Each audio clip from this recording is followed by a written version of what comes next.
నమస్తే, నేను మీ KS Naidu. KS నేను సైతం ప్రశ్నిస్తా యూట్యూబ్ ఛానల్ స్వాగతం.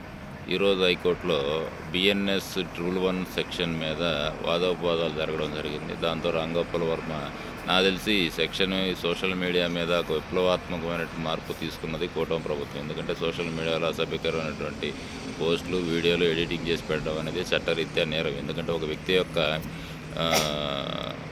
సీక్రసీని బయట పెట్టడం కానీ, ఆ వ్యక్తిని మార్ఫింగ్ చేసి పబ్లిక్ డొమైన్లో పెట్టడం కానీ చట్టరీత్యా నేరం. కానీ అది అందరూ చేస్తున్నారు. ఎవరికి శిక్షలు పడుతున్నాయి, ఎవరు శిక్షలు పడటం లేదని పక్కన పెట్టేస్తే ఏకపక్షంగా ఉన్నదని మాత్రం వాస్తవం. అయితే దీని మీద ఫైట్ చేస్తున్నటువంటి కొంతమంది, ఎస్పెషల్లీ రాంగోపాల్ వర్మ ఈ కేసు విషయంలో ఇది చట్టరీత్యా నేరం అని కొన్ని రెఫరెన్స్ కేసులు తీసుకోవడంతో ఇది వీగిపోయినట్టు. దీంతో ఎవరైతే సోషల్ మీడియా యాక్టివిటీస్లో అరెస్ట్ అయినారో వాళ్ళు చాలా వరకు ఈరోజు రిలీజ్ అయ్యేటటువంటి పరిస్థితి. సో నేనేమంటానంటే, వాళ్ళుగా నిజంగా తప్పు చేసింటే ఏ పార్టీ వాళ్ళైనా సరే అరెస్ట్ చేయాలి.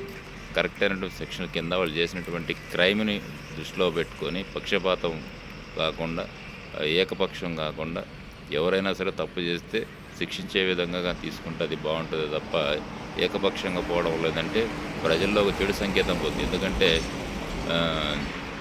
కూటమి ప్రభుత్వానికి మంచి మ్యాండేట్ వచ్చింది. మంచి మ్యాండేట్ వచ్చినప్పుడు ప్రజలు ఎక్స్పెక్టేషన్స్ కూడా హెవీగా ఉంటాయి. కానీ ఇలాంటి కార్యక్రమాల వల్ల ప్రజల్లో కూటమి ప్రభుత్వం మీద ఉన్నటువంటి నమ్మకం రోజు రోజు సన్నగిల్లేటటువంటి పరిస్థితి ఉంటుంది. సో దీన్ని ప్రభుత్వంలో ఉన్నటువంటి పెద్దలు కూడా ఆలోచించి సరైనటువంటి నిర్ణయం తీసుకోవాలి. ప్రజల్లో మీ యొక్క ఆత్మవిశ్వాసాన్ని బలపరుచుకునే విధంగా నిర్ణయాలు తీసుకోవాల్సిన ఆవశ్యకత అయితే ఉంది. Thank you.